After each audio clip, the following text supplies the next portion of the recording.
Okay, this is gonna be a rough one, and I actually decided to release two versions of this review because the initial one that was planned to be not detailed ended up being 12 minutes long, and I don't want to waste that much of your time just to tell you that you shouldn't buy the Huawei P8 Lite. And I have to give a big thanks to Cyberport for this review unit, but I highly doubt that anyone will buy it after seeing this compact version.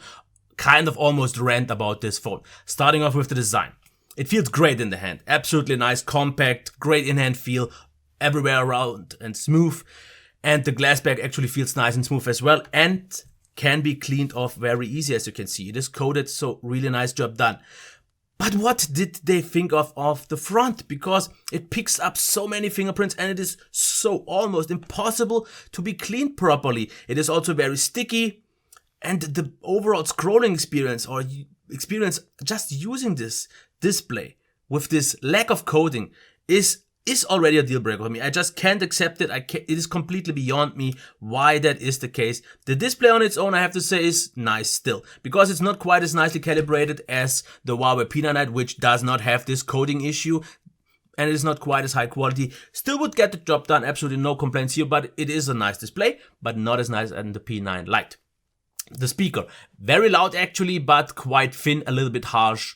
That's about that, but it totally gets the job done. The headphone jack, total average.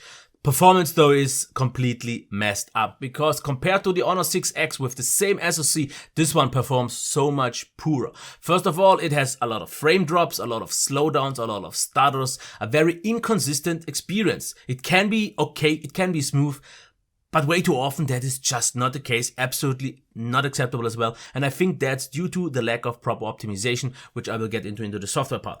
Battery life is still actually quite good, because around 5 hours of screen on time with data only, 6 on mixed use and 7 maybe on Wi-Fi only, totally fine. But the charge time, 3 hours and 15.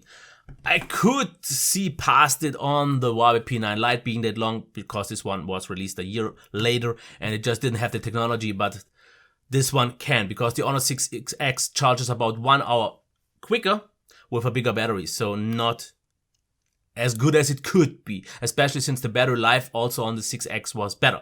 Software, Nougat. I think that's actually the issue. EMUI Nougat is absolutely not optimized yet. I've seen these kind of stutters and slowdowns already on the Huawei Mate 9. I don't get why so many people didn't see them, but it was not performing on that level it could. And it's even worse here because of the slowdowns, as I told already. I think they need to optimize it so much more. The software on its own is absolutely solid, because it's now so close to stock that stock people will still like the software, but it's not that far off that EMUI lovers won't like it either.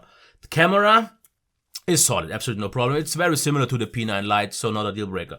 So what's the end of it to make it quick? Why shouldn't you buy it? For me, it is the lack of the coding. It feels terrible. The low refresh rate scrolling, which felt very blurry.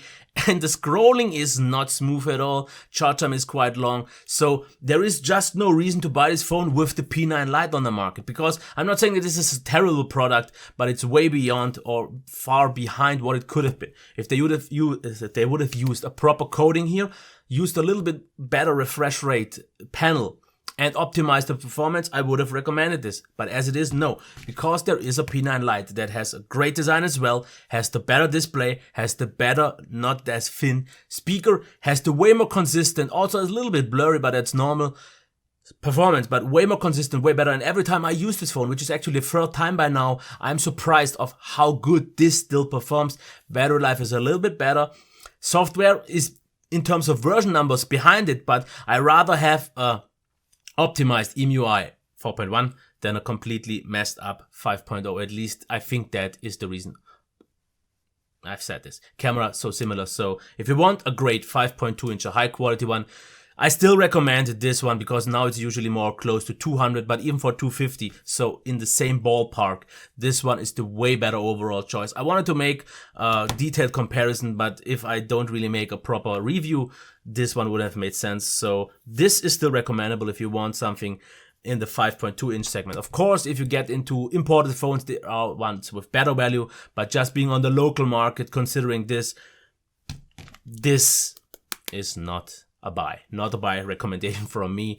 And once again, thanks to Cyberport. Like I said, I don't think anyone will buy this after this review. And if I made something terribly wrong here, because I can't get any more direct than I already am, but to finish this review in about 5 minutes, I hope you still liked it and give it a thumbs up, subscribe to the channel, leave any comments down there below, and otherwise, a nice day. Until next time, bye.